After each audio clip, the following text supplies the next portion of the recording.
Hi guys, शलोम।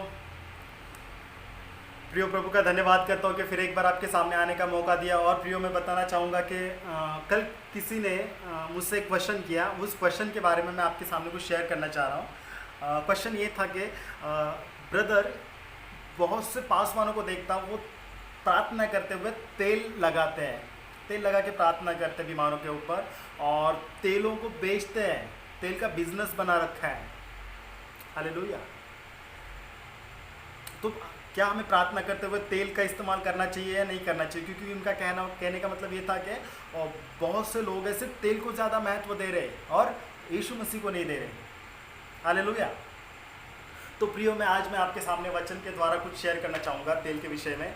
जिस प्रकार हम देखते हैं मरकुस 6 अध्याय उसके 13 वचन में, मरकुस 6 के 13 में हम देखते हैं जब यीशु मसीह ने 12 चेलों को मिनिस्ट्री के लिए भेजा गया, तब उनको बोला कि तुम एक लाठी के सिवा मार्ग में कुछ ना लेना, ना रोटी, ना बटवा, ना पैसे वैसे कुछ नहीं लेना, बस ऐसे चले जाना, परमेश्वर आप ही तुम्हें प्रोवाइड करेगा। और जब हम 13 वचन में पढ़ते हैं, वहाँ पे लिखा गया है कि चेलों ने उनको गॉस्पेल शेयर किया, जो लोग थे उनको गॉस्पेल शेयर किया, और उनके लिए जब उनको बहुत सी दुष्ट आत्माओं को निकला और उनको तेल मल के रोगियों को चंगा किया, बहुत से रोगियों को, बीमारों को चंगा किया। हालेलुया। और उसके बाद हम देखते हैं याकूब 5 के 14 में, जबकि याकूब की पत्री पूरे 12 गोत्रों के ऊपर लिखी गई है, तो याकूब के 5 के 14 में हम देखते हैं कि यदि तुम में कोई बीमार हो तो अपने पूर्णियों को, प्राचीनों को बुलाया और उस पर तेल मलकर यीशु मसीह के नाम से, प्रभु के नाम से मीन्स यीशु मसीह के नाम से प्रार्थना करे, और प्रार्थना के द्वारा, विश्वास की प्रार्थना के द्वारा रोगी बच जाएगा, यानी बीमार चंगा हो जाएगा। हालेलुया।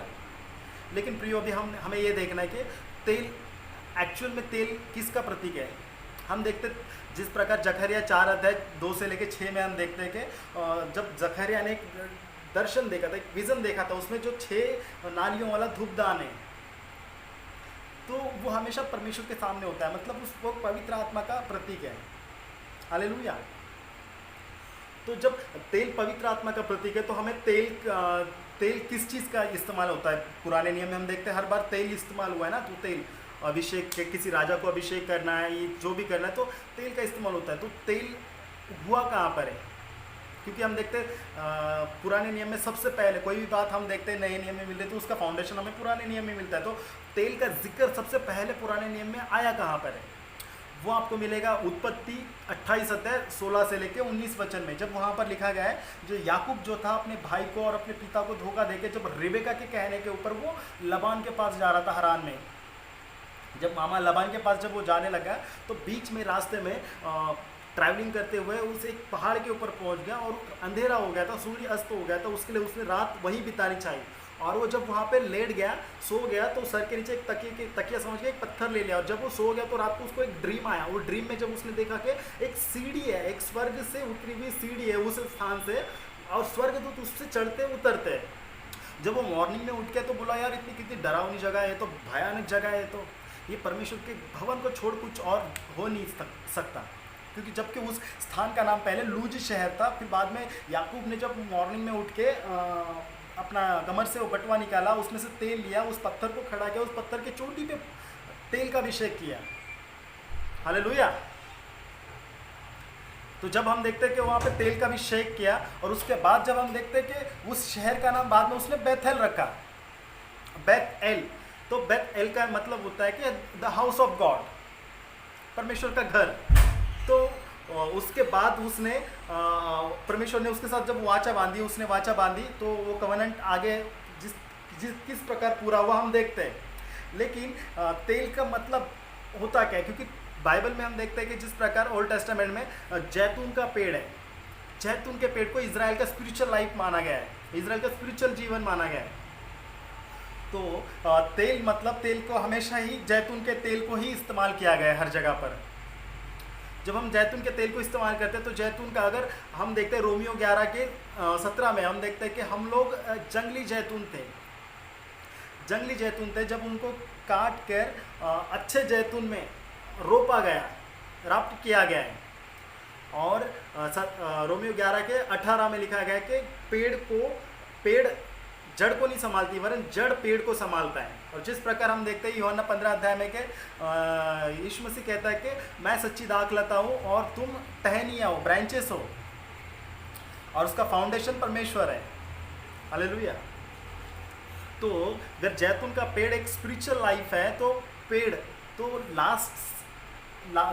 बिफोर क्रूसिफिकेशन, जब जीसस लास्ट टाइम गतसमनी बाग में प्रेयर कर रहे थे, गतसमनी बाग में प्रेयर कर रहे थे, जब गतसमनी बाग में प्रेयर कर रहे थे, तो वहाँ पे गतसमनी नाम का मतलब क्या होता है?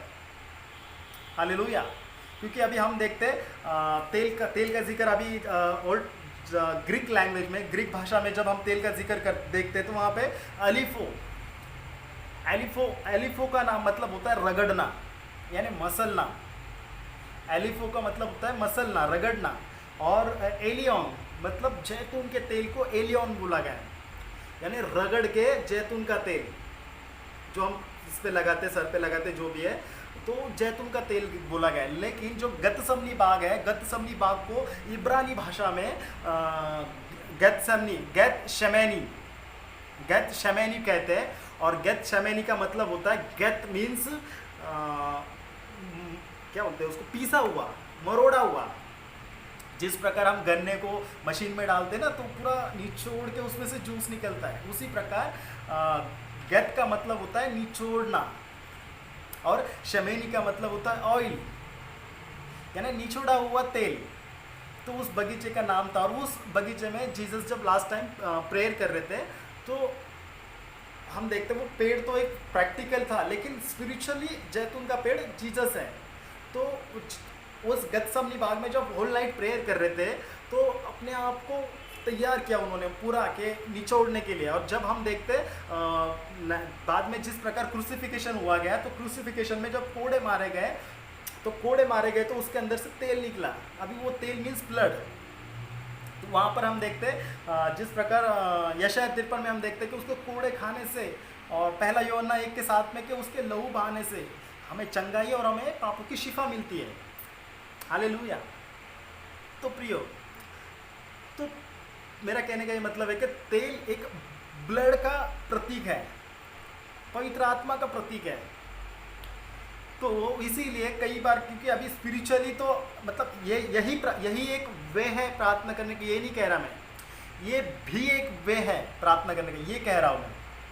क्योंकि तेल, इसी के द्वारा हम तेल जब यूज़ करते प्रार्थना में, तो वो ब्लड का प्रतीक है, एक यीशु मसीह का प्रतीक है। जैतून का तेल मतलब यीशु मसीह का प्रतीक है, और उसके ब्लड के द्वारा चंगा होता है, जो बीमार है वो भी चंगे होते हैं, और दुष्ट आत्माओं को भी निकाला जा सकता है।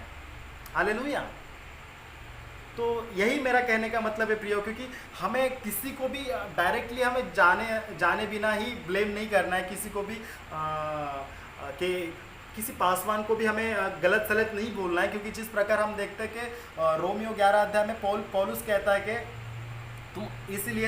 पौलुस कहता है 11 अध्याय 25-26 में कि तुम अपने आप को ज़्यादा ज्ञानवान समझ के, बुद्धिमान समझ के अपने आप को गड्ढे में मत डालो, अपने आप में मूर्ख मत बनो। तो इसलिए प्रियो, हमें कोई भी चीज़ अगर हम देख रहे हैं तो उसको हमें जड़ तक पहुंचना है, वो चीज़ है क्या है।